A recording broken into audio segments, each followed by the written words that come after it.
Hello everyone and welcome to my All Soaps Update channel. I hope everyone is having a wonderful day. Before we begin, please hit the subscribe button and give this video a thumbs up. On Thursday, October 23rd, 2025, Taylor gave Deacon advice regarding his marriage to a woman who killed an accomplice with bees and severed her own toe to make it look like she had been eaten by a bear. Additionally, Electra realized that Will and Luna's names should never be used together in a sentence. Editors have picked all of the featured goods and services on their own. On orders placed through its retail connections, soaps.com might get paid a commission, and the retailer might get some auditable data for their records. Will was at the prison at the start of the episode, still trying to keep his lunch intact while Luna raved about his incredible display of concern for her and their little baby. She begged Will to assist her, repeating that the girls in here had detested her from the beginning. Why, she asked, when she's such a joy? For the sake of their child, you know. Luna massaged her stomach to confirm that she was pregnant, Natch. At this pace, erosion will be a concern for her before the conclusion of this pregnancy. Playing Will like a violin, the con artist said. I sincerely hope that nothing else happens. And despite his expression said, crap. He vowed not to be influenced. Am I not being influenced? Deke began his first day at Forrester by doing what all workers do. Talking about things unrelated to work, in this case with Electra. Deke can talk endlessly about jewelry, boy.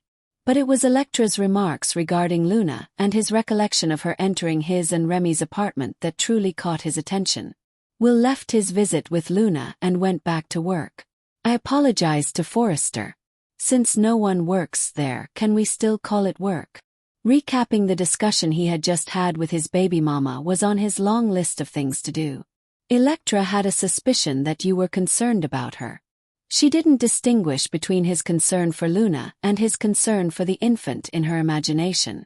The madwoman was worried that she had heard the psychologist encouraging her patient to move on to this next chapter, when she asked Deacon in Taylor's office if he could ever trust Sheila again.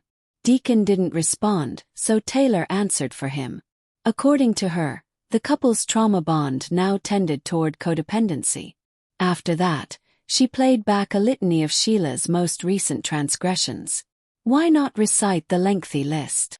Don't you think I should leave her? Deacon inquired. I hoped Taylor would respond, but she didn't.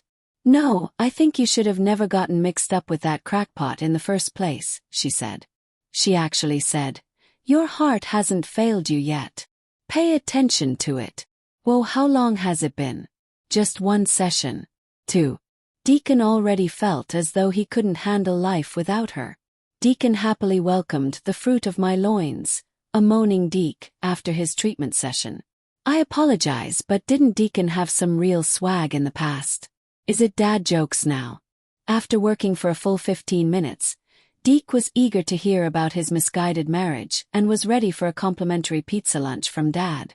As if they were old friends, Sheila appeared at Taylor's office at that very moment, asking if the psychologist had a minute. Sheila boasted that Taylor was a different person, despite Taylor's insistence that she couldn't talk about Deacon's therapy. She put on a straight face and declared, I'm a good person. When she mentioned that she had assisted in rescuing Steffi from Luna, she was at least correct. In the near future, she will undoubtedly remind everyone of that. As the episode came to a close, Deke acknowledged that he wanted his father to leave Sheila, but he also used the sad face emoji to convey how depressed Deacon was. That is, I'm sad about Sheila. On the other hand, Taylor, I feel so fortunate to have her in my life, he remarked, seemingly in awe of his new girlfriend's beauty. Simultaneously, Sheila spoke in her most honest tone to Taylor, who ventured to point out that despite her changes, she continued to lie about Luna.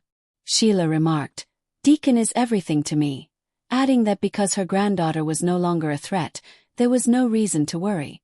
She would never again be a concern for Taylor and Steffi. Lastly, Will and Electra bemoaned the unfairness of the Luna situation and how it was killing them. He was determined not to let it ruin their relationship, though. I'm not entirely certain what the revelation that Electra was supposed to have in this episode was. Perhaps Will took care of Luna on a second-hand basis now that the kid was born.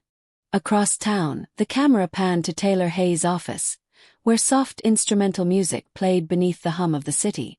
Deacon Sharp sat across from her, elbows on his knees, eyes weary from months of pretending his marriage to Sheila Carter wasn't slowly rotting him from the inside out. Taylor's calm voice sliced gently through the silence. "Deacon, tell me what you really feel when you think about Sheila." He exhaled heavily, rubbing his temples. "I feel exhausted, confused. I keep telling myself she's changed, but then I remember the bees, the toe, the bear incident," Taylor finished for him. "Yes, that one tends to stick in people's minds." Despite himself, Deacon chuckled. "You know, when you list it out like that, I sound insane for staying." Taylor smiled softly. "Love isn't logical. It's chemical. It's impulsive. Sometimes it's even destructive. But the question is, are you in love with Sheila? Or with the version of yourself you think she sees?" That hit him square in the gut. He didn't answer right away, so Taylor pressed on, voice warm but firm. "You have what we call a trauma bond, Deacon. You're tied to her through chaos, through survival. That's not love. That's dependence." He nodded, eyes glistening. "So what do I do?" She leaned forward, her tone soft but resolute. "Listen to your heart. It hasn't failed you yet." Except it had. Repeatedly. Still, something about Taylor's faith in him made him want to believe. And perhaps, for the first time in months, Deacon Sharp allowed himself to imagine a life without the shadow of Sheila Carter darkening it. Scene 4. The uninvited visitor. But the peace of Taylor's office didn't last long. Moments after Deacon left, a knock at the door disrupted her thoughts. When she looked up, her breath hitched slightly. Sheila. The woman standing before her wore a fitted black jacket, her signature curls framing a smile that was equal parts friendly and unnerving. "I was hoping you had a minute," Sheila said casually, as though they were two PTA moms catching up over coffee instead of two women who once existed on opposite ends of a bullet. Taylor's professional mask stayed firm. "If this is about Deacon's therapy, I can't discuss his sessions with you." "Oh, please," Sheila said with a dismissive wave. "I'm not here to talk about the past. I'm here because I'm a changed woman." Taylor tilted her head. "You've said that before." "This time it's true," Sheila insisted. "I saved Steffi, didn't I? That has to count for something." Taylor raised a skeptical brow. "So you want credit for stopping a woman you helped destroy?" Sheila's expression faltered for the briefest second before snapping back into her mask. "Deacon's everything to me. I've made mistakes, who hasn't?